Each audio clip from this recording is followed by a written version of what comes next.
honnêtement je suis toujours pas sûre de m'en être complètement remise. Grosse gaffe, j'ai encore honte quand j'y pense, c'est quand même vachement harsh comme expérience. J'étais la French girl de service, tous les étudiants d'échange y passent à un moment ou à un autre. Qu'est-ce que j'ai fait? Pourquoi j'ai fait ça? Je veux rentrer chez moi, au secours.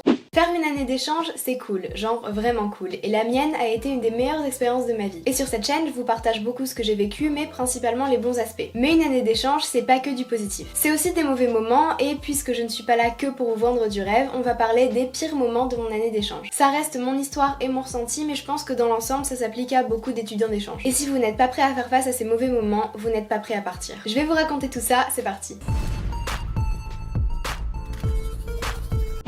Le départ. Le départ, c'est le moins pire des pires moments parce que c'est un mix d'émotions en fait. Et le mien s'est très bien passé, j'ai pleuré bien sûr, mais une fois les au revoir faits, j'étais super contente de partir à l'aventure parce que c'était ce que je voulais. C'était un moment plein d'excitation mais aussi d'appréhension parce que je savais vraiment pas à quoi m'attendre. Et j'avoue qu'il y a eu un moment auquel maintenant je repense en souriant avec le recul, mais qui sur le coup n'était vraiment pas facile à vivre. Ce sentiment quand l'avion décolle, qu'on est là et qu'on réalise qu'on va passer 10 mois dans un pays qu'on ne connaît pas, avec des gens qu'on ne connaît pas et sans aucun repère, c'est chaud. Surtout que c'est pas comme dans un film, on n'a pas le décollage et directement l'atterrissage, non. Là t'as un bon 6, 7 voire 8 heures pour penser et réfléchir à ta connerie et c'est long. Histoire de bien passer par toutes les émotions 3000 fois du waouh c'est génial, c'est trop bien, je pars à l'aventure, au qu'est-ce que j'ai fait, pourquoi j'ai fait ça, je veux rentrer chez moi au secours. Mais malgré le chaos ça reste quand même un bon souvenir pour moi.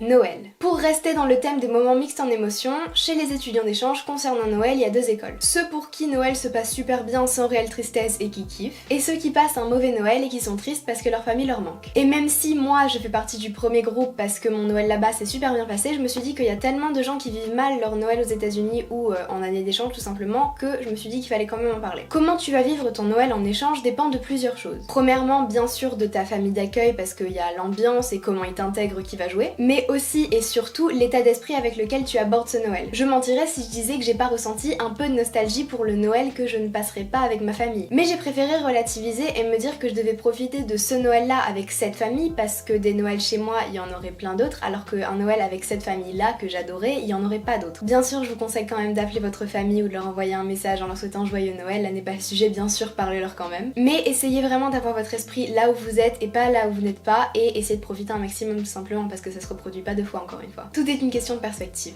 Événement tragique. Malheureusement, seulement quelques semaines après mon arrivée en Pennsylvanie, il y a eu un décès dans ma famille d'accueil. Je ne le connaissais pas, je l'avais vu une fois et encore pas longtemps, mais j'ai vécu sa mort à travers les yeux de la famille avec laquelle je vivais. Rassurez-vous, c'est pas du tout un truc qui arrive à tous les étudiants d'échange, au contraire c'était un cas super isolé, mais je me suis dit que j'allais quand même vous expliquer, vous raconter comment j'ai fait pour gérer ça. Quand ça s'est passé, on était à New York et on a dû rentrer en urgence et je me suis retrouvée dans un hôpital pendant des heures avec le reste de ma famille d'accueil que je n'avais pas rencontré, donc notre première vraie rencontre avec par exemple mes oncles, mes tantes, etc. s'est faite dans un hôpital. J'avoue qu'il y a mieux comme première rencontre. Je savais pas où me mettre ni comment agir et c'était super compliqué parce que je ne m'étais même pas encore habituée à ma vie là-bas, qu'elle était déjà chamboulée. Mais bien sûr j'en ai parlé à ma coordinatrice locale qui est là pour ça et qui m'a beaucoup rassurée, et j'en ai aussi parlé à ma mère d'accueil. Tout simplement, encore une fois la communication c'est la clé, je lui ai demandé comment elle préférait que j'agisse et ce que je pouvais faire pour aider. Et au final la réponse elle était évidente, c'était juste d'être là pour eux, de me faire un peu discrète dans les moments familiaux un peu délicats et essayer de ramener un petit peu de joie parce que malgré les circonstances un peu compliquées, ils se sont quand même très vite attachés à moi. Au final, bien sûr, c'était un deuil et c'était très compliqué pour la famille, donc j'étais pas la plus à plaindre dans la situation, alors je me suis un petit peu mise de côté pour être là pour eux qui en avaient besoin. Bon, bien entendu, ça, j'en garde pas du tout un bon souvenir et franchement, c'était très dur, mais ça reste une situation exceptionnelle. Mais ce qui a rendu cette période-là encore plus dure, c'est qu'elle se synchronisait à peu près avec une autre période que j'appelle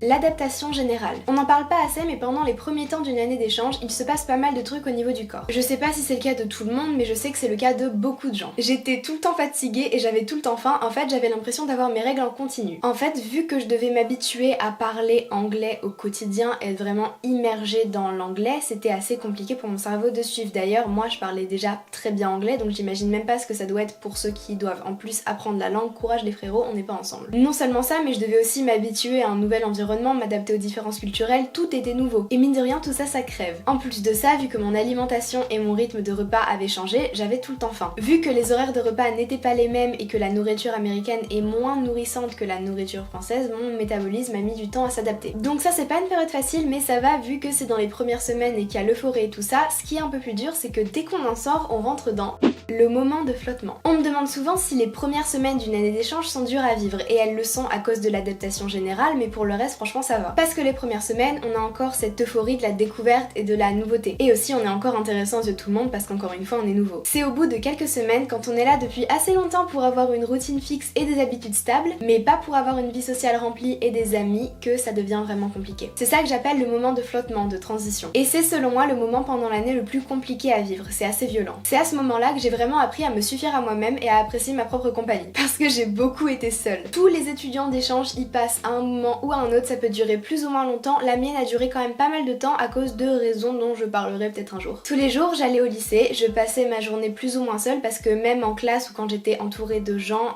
je me sentais pas du tout intégrée. Je me souviens qu'au début, je faisais des siestes tous les jours pendant mon heure de pause parce que j'étais crevée encore une fois, et après j'allais dans ma salle d'art pour peindre pendant mon heure de pause toute seule dans ma salle d'art. Franchement c'était cool parce que ma prof d'art était un ange et qu'elle me laissait faire ça. Et quand je rentrais des cours, je passais la plupart de mes soirées seule, bon avec ma famille d'accueil mais quand même seule dans ma chambre la plupart du temps, ou alors avec Caleb qui était en ville parce que c'était le moment où il y a quelqu'un qui est décédé dans la famille. Caleb c'est mon cousin d'accueil pour ceux qui savaient pas.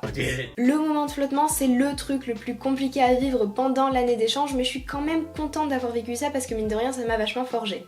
La bulle. On ne parle pas assez des différences culturelles parce qu'on considère qu'entre la France et les États-Unis, il y en a pas beaucoup. Et ok, elles sont beaucoup moins importantes que pour ceux qui partent par exemple au Japon ou dans un pays où la culture n'a rien à voir, mais elles sont quand même là. Et là où ceux qui partent au Japon ou dans d'autres pays où la culture n'a rien à voir savent qu'ils vont devoir s'adapter à tout et aux différences culturelles, ceux qui partent par exemple aux États-Unis ou dans des pays qui ont beaucoup plus de points communs avec la France sont un peu pris au dépourvu. Du coup forcément, on se sent différent et on fait des gaffes. S'adapter et comprendre comment les gens fonctionnent prend du temps. Par exemple, moi, une de mes grosses gaffes, et j'ai encore honte quand j'y pense de début d'année d'échange, c'est que j'avais confondu deux expressions qui n'ont rien à voir, qui ne veulent pas du tout dire la même chose, mais je les avais quand même confondues. Allez voir ce qu'elles veulent dire si vous ne le savez pas. J'ai confondu making out and hooking up.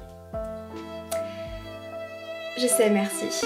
En fait, il faut observer les gens, analyser leurs coutumes et leur manière d'agir et les imiter. Et ça, en tant que personne HPI qui a déjà un petit peu du mal de base à comprendre les codes, je l'ai fait toute ma vie en France, donc pas de soucis. Donc pour une fois, ça m'a aidé, mais j'ai quand même dû tout réapprendre. Parfois, on se sent un peu comme l'attraction de service et les gens s'intéressent à nous pour notre nationalité. Par exemple, un truc que je déteste, et j'adore ma famille d'accueil, mais je déteste quand ils faisaient ça, c'est quand ils disaient Here's Kana, our exchange student. C'est Kana, notre étudiante d'échange. En fait, ils nous présentent un peu comme un animal domestique et ils veulent pas nous faire du mal en disant ça. Pour eux c'est parfaitement normal, mais pour moi c'est vachement impoli de base. Alors que pour eux pas du tout, mais moi je le ressentais comme ça et ça me faisait un peu chier. Je leur ai jamais parlé d'ailleurs, mais c'est vrai que c'était un peu chiant. Au début ils disaient ça, après ils ont dit notre fille française. Imaginez, on vous présente, voici machin, notre étudiante d'échange. Enfin c'est quand même une étudiante d'échange qui est là avec nous cette année, c'est quand même pas compliqué à dire, ça m'énervait et ça me faisait me sentir un petit peu comme un objet qu'ils étaient fiers d'avoir, un truc de collection, j'aimais pas du tout ça. Donc je disais, les gens s'intéressent un peu à nous pour notre nationalité, surtout en tant que français où on a quand même une répu. J'étais la French girl de service et j'avais pas de problème avec ça, mais mon identité ne se résume pas à ma nationalité et ça, ils ont mis beaucoup de temps pour le comprendre. Alors entendre oui oui baguette partout quand je passe dans des couloirs, c'est marrant quelques jours. Et c'est pour ça que beaucoup d'étudiants d'échange finissent par ne traîner qu'entre eux et même si les relations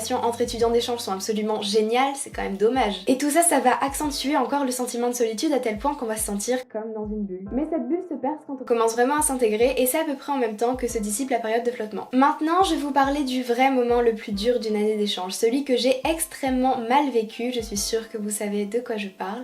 Le départ. C'est simple, c'était horrible. Je vais bientôt sortir une vidéo qui s'appellera Le jour où je suis partie des États-Unis et après l'avoir vue, vous allez mieux comprendre comment je me sentais et pourquoi c'était aussi horrible. Du coup, abonnez-vous et activez la cloche histoire de pas manquer sa sortie et aussi suivez-moi sur Insta tant qu'à faire. Le départ a été tellement dur et violent, surtout dans les conséquences dans lesquelles j'ai été obligée de le vivre, que honnêtement je suis toujours pas sûre de m'en être complètement remise. Mais vous inquiétez pas, c'est enfin en très bonne voie, du coup un jour, promis, je vous sortirai une vidéo comment se remettre du retour de son année d'échange quand j'aurai toutes les réponses. Au final, une année d'échange c'est toujours très cool, vous inquiétez pas, je regrette pas une seconde d'en avoir fait une. D'ailleurs si vous êtes nouveau sur la chaîne, déjà enchantée et sachez que d'habitude je parle pas du tout que de négatif comme ça, au contraire. D'habitude j'axe tout sur comment voir le positif de chaque situation et je parle des bons aspects de mon année d'échange et de beaucoup d'autres trucs. D'ailleurs si vous voulez aller voir d'autres vidéos, j'en ai sur plein de sujets sur l'année d'échange ou autres trucs. Mais c'est pas une expérience qui est faite pour tout le monde et en ce moment, que ce soit dans mes DM ou dans les commentaires ou partout ailleurs, je vois beaucoup de gens qui ont très envie de partir partir mais que je sens pas forcément prêt pour une telle expérience. Et je vois aussi plein de créateurs, dont moi d'ailleurs, qui parlent beaucoup du positif et de quel point c'est génial de faire une année d'échange, mais il est aussi très important de parler des mauvais aspects parce que je voudrais pas pousser à partir des personnes qui ne sont pas prêtes pour les conséquences négatives. C'est ok de pas être fait pour ce genre d'expérience, il y a plein de manières de voyager et de réaliser ce genre de rêves qui ne sont pas une année d'échange, c'est quand même vachement harsh comme expérience. Donc voilà, c'est pas tout rose et j'ai envie de dire encore heureux parce que si c'était le cas, ça nous ferait pas grandir